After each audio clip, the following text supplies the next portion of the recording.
7 years ago, I started a small side business out of my college apartment. It was a modest beginning, just me, a few $100s, and an idea that something in my hobby community could be done better and more affordably.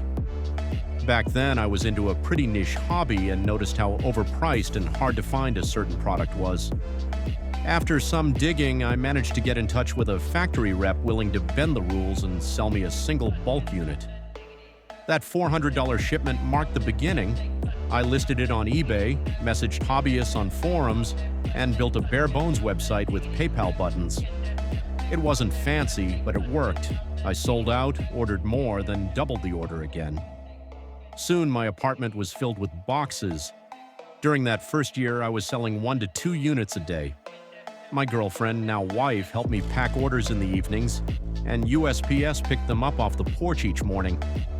I wasn't doing much marketing, just responding to forum posts and helping people find value.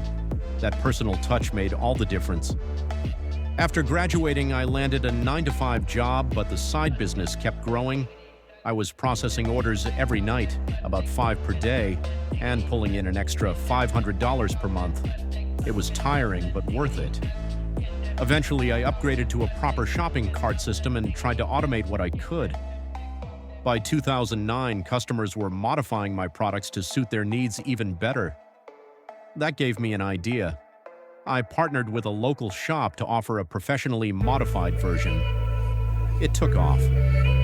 Soon I was burned out juggling work and business, so I outsourced fulfillment to that same shop. It gave me back my time, but the quality didn't meet my standards.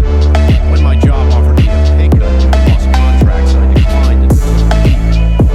My business was already earning about 70% of my salary, and my wife had a stable job.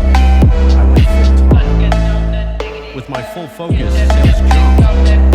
I eventually opened my own workshop and hired staff to regain control over product quality. The setup cost more than I expected, but by the end of 2010, we were independent. Sales hit $225,000 that year, and though expenses were high, it was a major step forward. In 2011, demand grew for higher-end products. I began importing select items from China and offered them quietly to early customers. They sold well. That year, sales reached $350,000. I made $75,000, more than I ever had in a day job. By 2012, I went live on Amazon and hired help for customer service. It made a huge difference. Sales soared to $600,000, and I took home $160,000.